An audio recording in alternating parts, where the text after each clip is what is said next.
Untuk memenuhi kebutuhan hidup yang semakin kompleks dewasa ini, tidak jarang suami istri bekerja.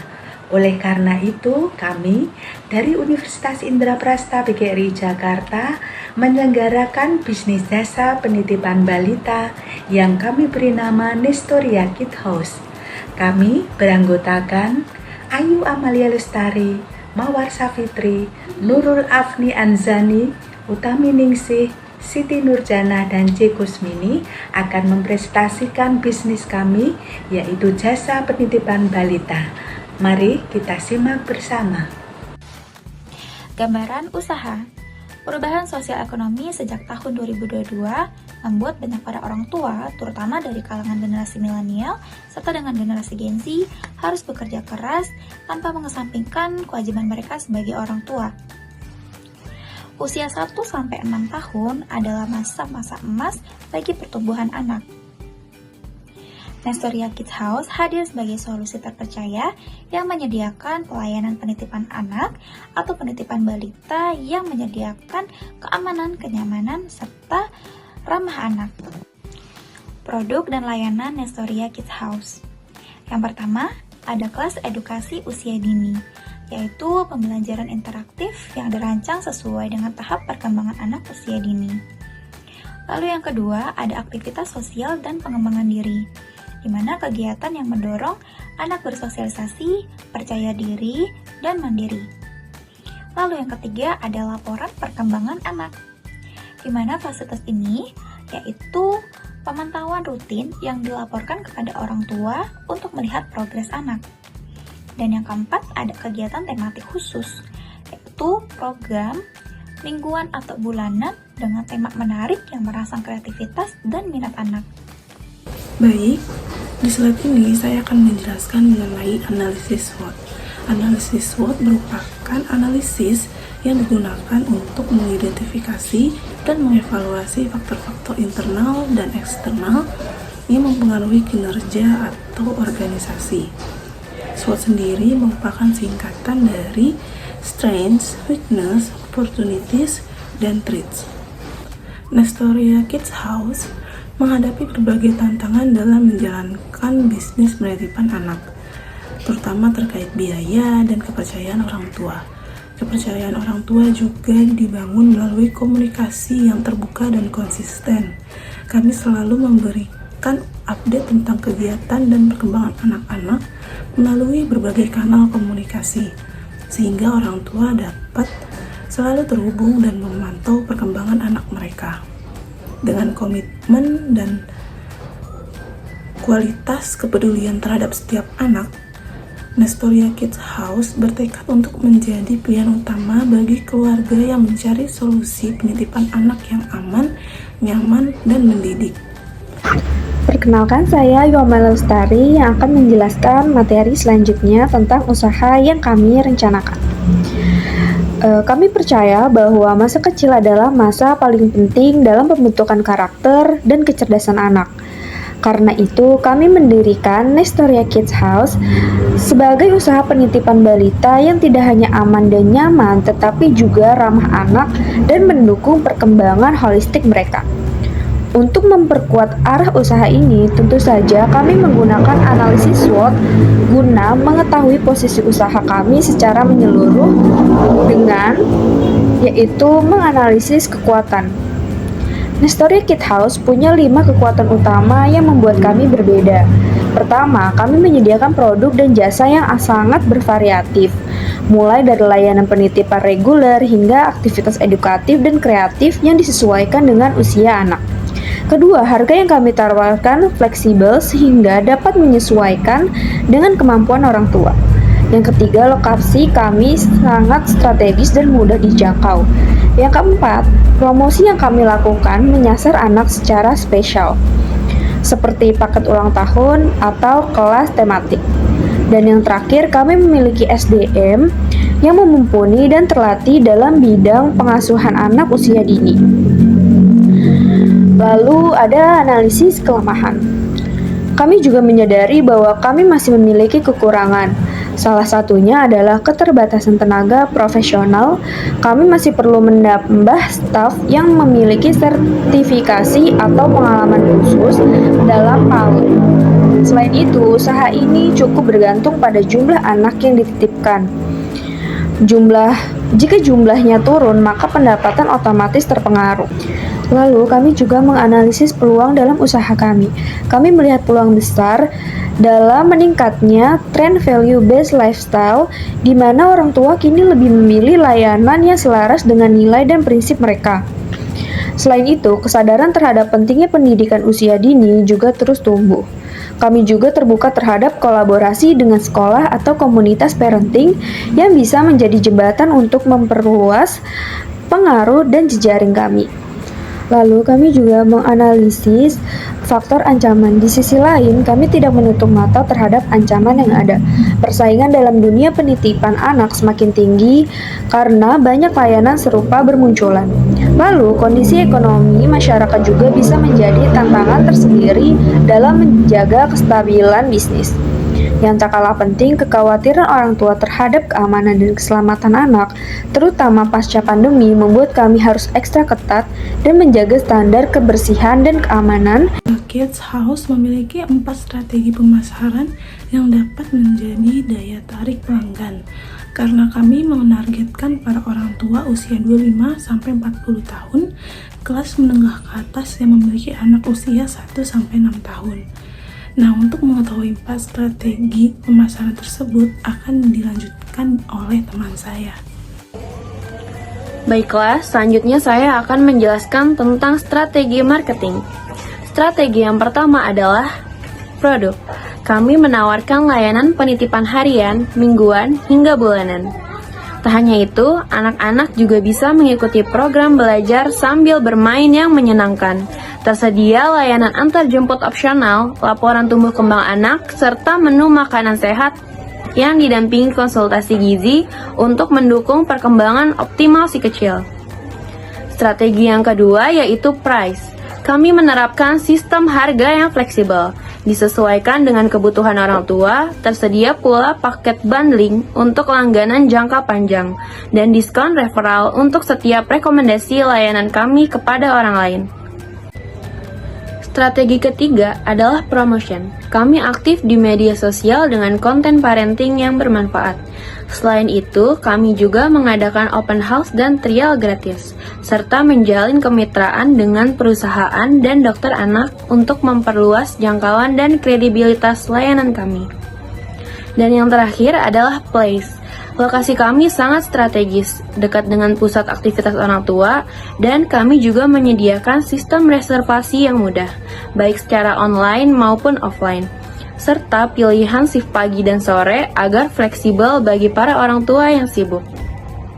Dengan menggabungkan keempat strategi ini, kami berkomitmen memberikan layanan penitipan anak yang aman, edukatif, serta menyenangkan. Baik, selanjutnya saya akan menyampaikan struktur manajemen dari Nestoria Kid House yang ditampilkan pada slide ini. Nestoria Kid House dipimpin oleh Ibu Cecilia Kusmini selaku Chief Executive Officer. Di bawah kepemimpinan beliau terdapat 3 jabatan eksekutif utama, yaitu Ibu Siti Nurjanah menjabat sebagai Chief Financial Officer yang bertanggung jawab atas pengelolaan dan pengawasan keuangan perusahaan. Ibu Utaminingsi sebagai Chief Operating Officer yang memastikan seluruh kegiatan operasional berjalan secara efektif dan efisien. Selanjutnya, Ibu Nurul Afni Anzani sebagai Chief Human Research Officer yang berfokus pada manajemen sumber daya manusia, termasuk pengembangan SDM dan kebijakan internal.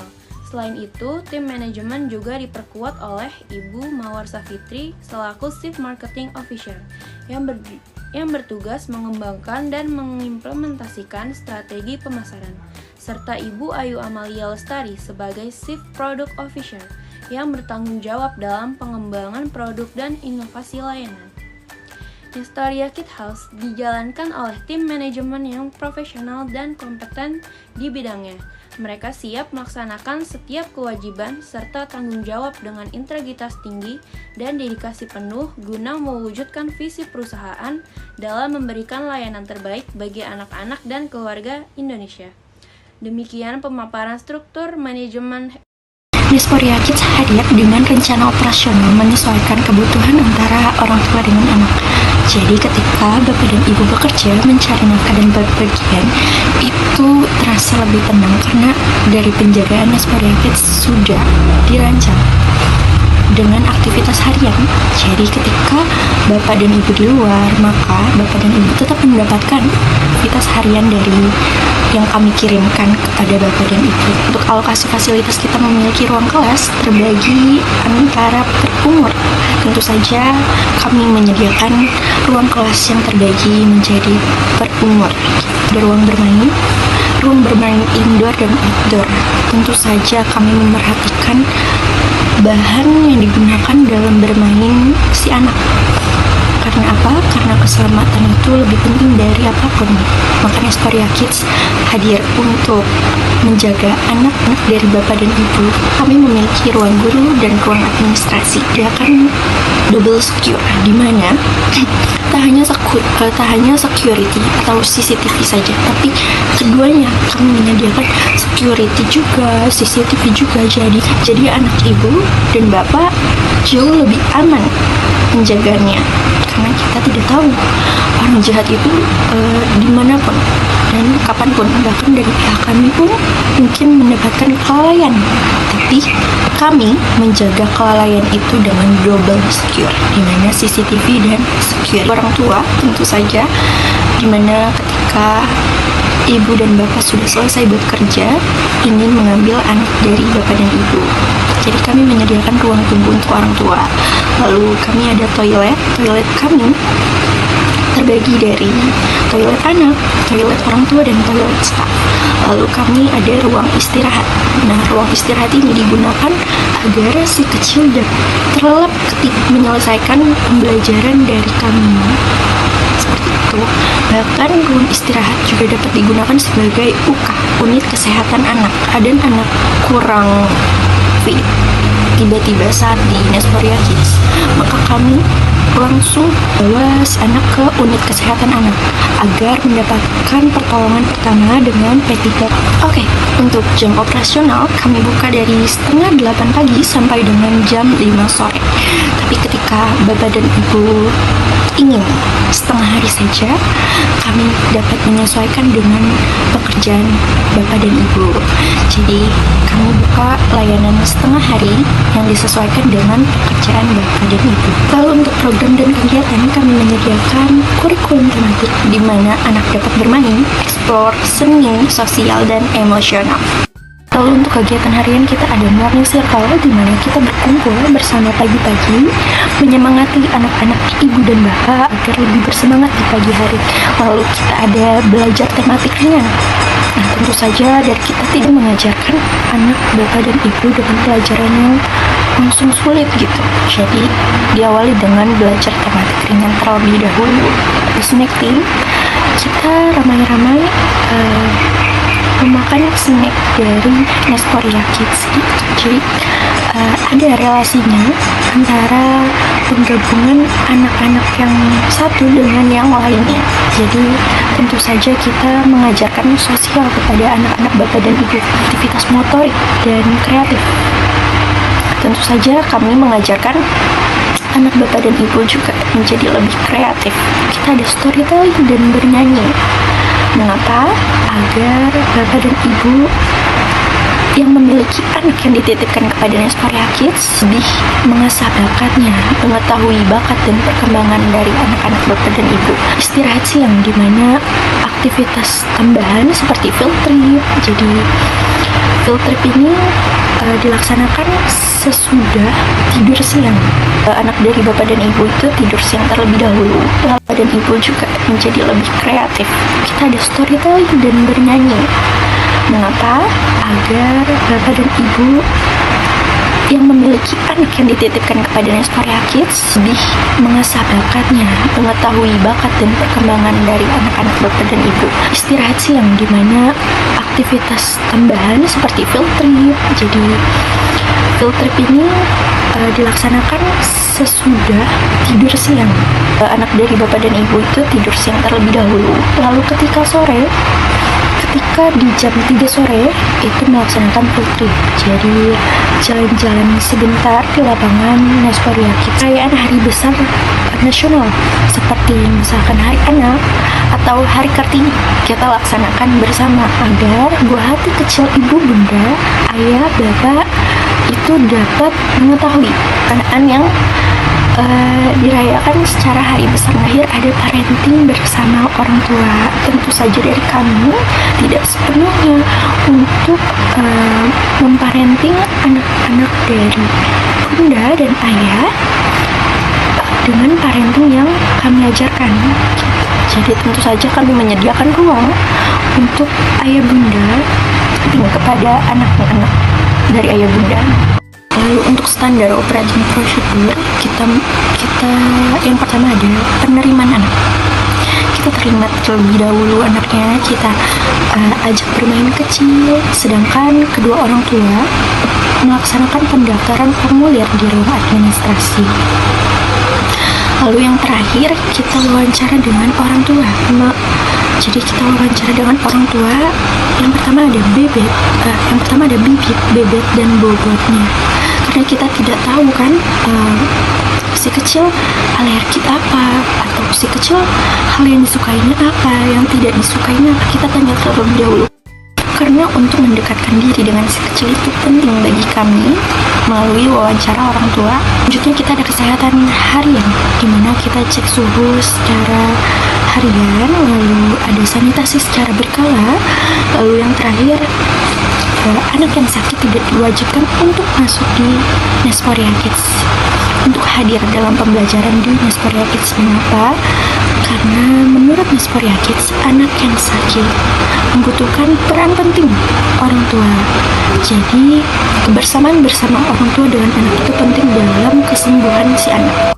Ada laporan harian di mana ketika anak dari bapak dan ibu melaksanakan makan, tidur, mood, dan kegiatan, pasti kami kirimkan aktivitas harian yang anak dari bapak dan ibu ini laksanakan di Nesporia Kids setiap saat gitu. Jadi berkala ya laporan hariannya. Untuk komunikasi bersama orang tua kita ada grup WhatsApp kelas, lalu ada laporan perkembangan bulanan, dan yang terakhir ada sesi konsul tiap 3 bulan. Lalu kita masuk ke sistem pembayaran. Nah, sistem pembayaran ini kita laksanakan secara per bulan atau per paketnya. Jadi per paket, misalkan ada paket harian atau paket mingguan, paket bulan, itu serahkan sepenuhnya kepada orang tua. Pelaksanaan bayaran harian itu atau bulanan atau bahkan mingguan itu dilaksanakan setiap apa gitu. Jadi orang tua dapat memilih untuk pembayaran per paketnya. Lalu yang terakhir nih, kita ada inventaris dan perlengkapan awal. Tentu saja kami memberikan perlengkapan awal kepada si kecil agar lebih bersemangat untuk melaksanakan hari-harinya di Nesporia Kids. Kita ada alat tulis, buku cerita, lalu ada mainan edukatif yang mengasah sistem motorik dan kreatif si anak. Lalu ada meja dan kursi anak, terus ada matras untuk tidur anak, lalu ada rak penyimpanan dan alat kebersihan serta perlengkapan P3K. Saya lanjutkan dengan proyeksi keuangan yang kita butuhkan untuk jasa penitipan balita. Yang pertama yaitu kita siapkan modal awal sebesar Rp31.200.000 dengan rincian renovasi ruang dan interior 12 juta, peralatan furniture 6.500.000, alat tidur dan bantal anak 3 juta, mainan edukatif dan alat peraga 4 juta, buku cerita dan alat bantu belajar 1.500.000, alat kebersihan dan sanitasi 1 juta, peralatan makan dan minum 1.200.000, branding dan identitas usaha 2 juta.